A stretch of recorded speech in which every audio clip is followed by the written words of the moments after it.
Welcome back, everybody. Harry P. from the Driftless Homestead. What we're going to do today is I'm going to show you the saws, as we start our forestry project. I'm going to show you the saws we're running and kind of why we're running what we run, and with the size of saw and how it cuts. We run exclusively Stihl products because they're the best chainsaw on the market, if in my opinion.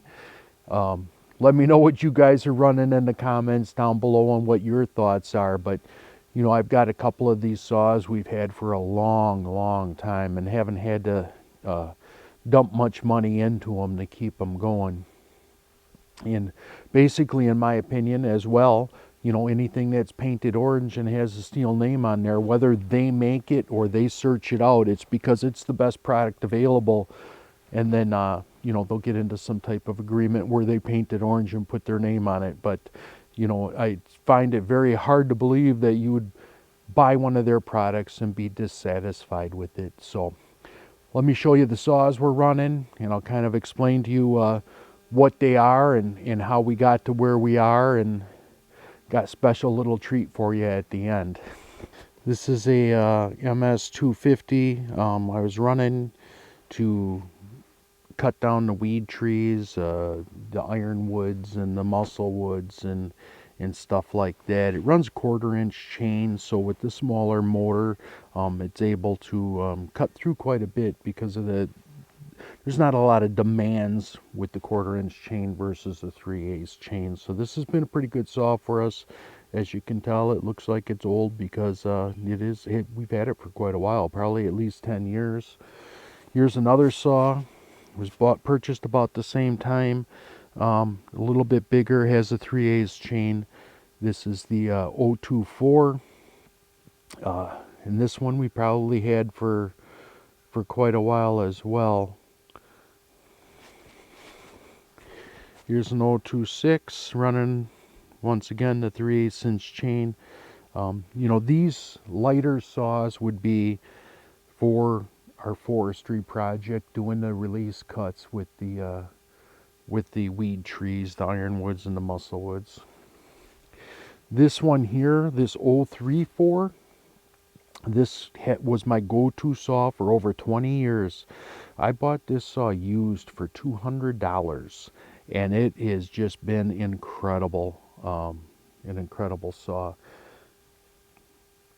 So this one here, this 034, has a 61cc motor on it. So quite a bit of power. 4.6 horsepower. Holds quite a bit of fuel at 20 ounces, and it weighs 12 pounds. And you could run a 16 to a 24 inch bar on here.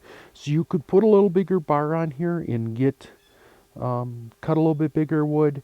But it runs great, doing the job it's doing now. So because it's an older saw and you can't see it, but I'll show it to you.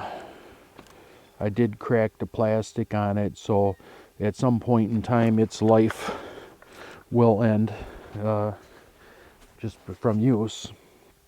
So then I bought this saw here, which is an MS 362.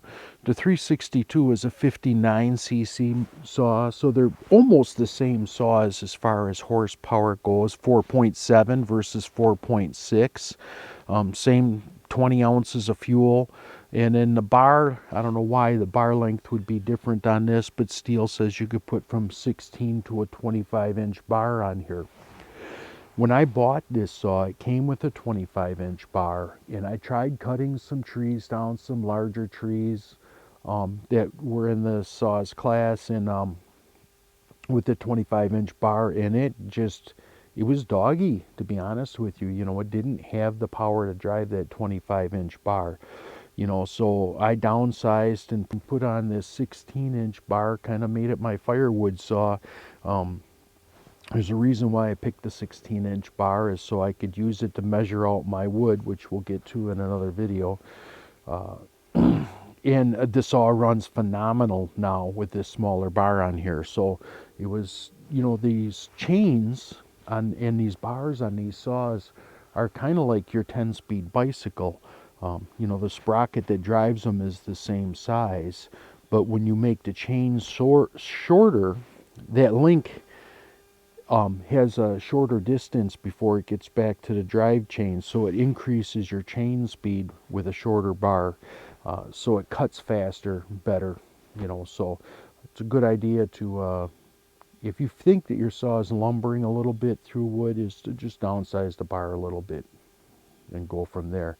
And then, so I always had a need for a larger saw because, you know, I've downsized the bar on this to make it cut better. So I was looking at a 462, and boy, I couldn't pull the trigger on that. You know, I thought, you know, it'd be a really nice saw at 72 cc's, and I couldn't decide whether I wanted that or to go up to the next size saw, which would have got us into the 90 cc range.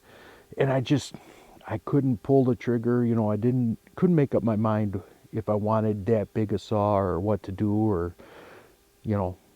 And then Stihl came out with a new product, which I was blessed enough to find one, and that would be the Stihl 501i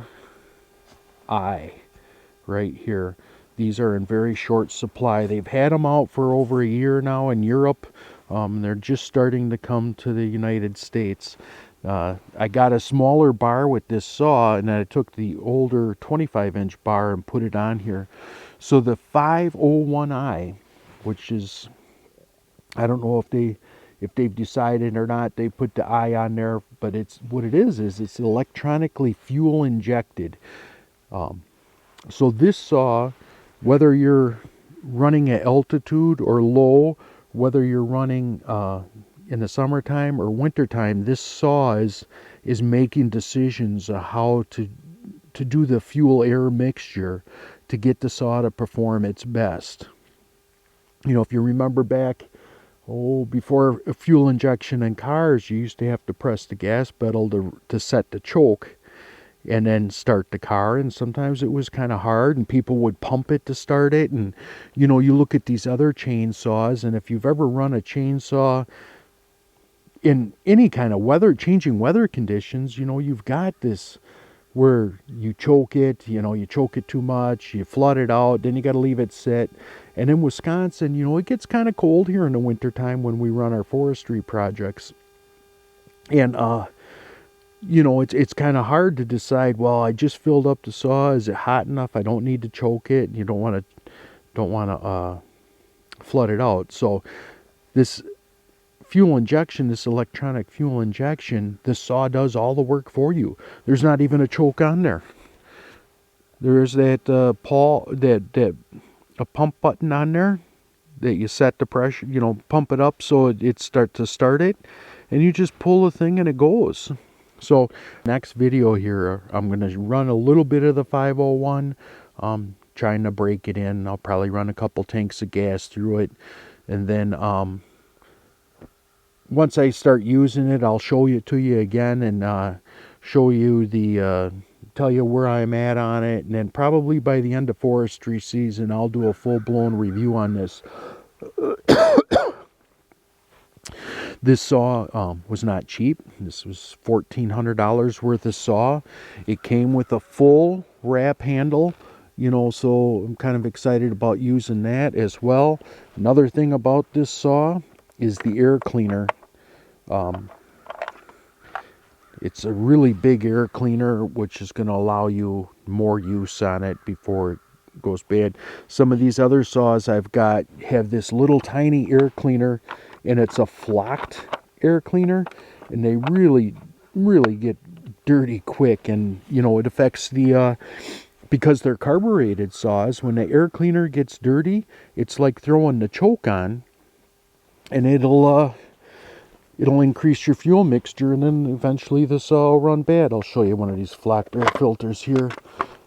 So this is not the same as that 362, but you can see it's just not as big a air filter. And then once again, you know, you're on the carburation side of things. So 501i, I'm excited. made in Germany. As the guy at the saw shop told me, all of Stihl's cool saws are made in Germany. So this is definitely a cool saw. It's got some large dogs on there to dig into the wood as you're cutting it. And we'll show you some stuff. So let me know what saws you're running and what size saws you're running in the comments below. Look forward to hearing from you. I mean, just because I like Stihl doesn't mean you like Stihl. And then if you like the videos that we're turning out, you know, like, subscribe, and share them with your friends. You know, show people what we got going on, because especially if you're looking at one of these 501Is, you know, even though it's a lot of money, I think, and that's the reason I bought it, that it's going to make a lot of sense for Wisconsin with how cold it gets. That it'll start up and run really good in the cold weather. So hit that bell button and get notified when I put new videos out as well.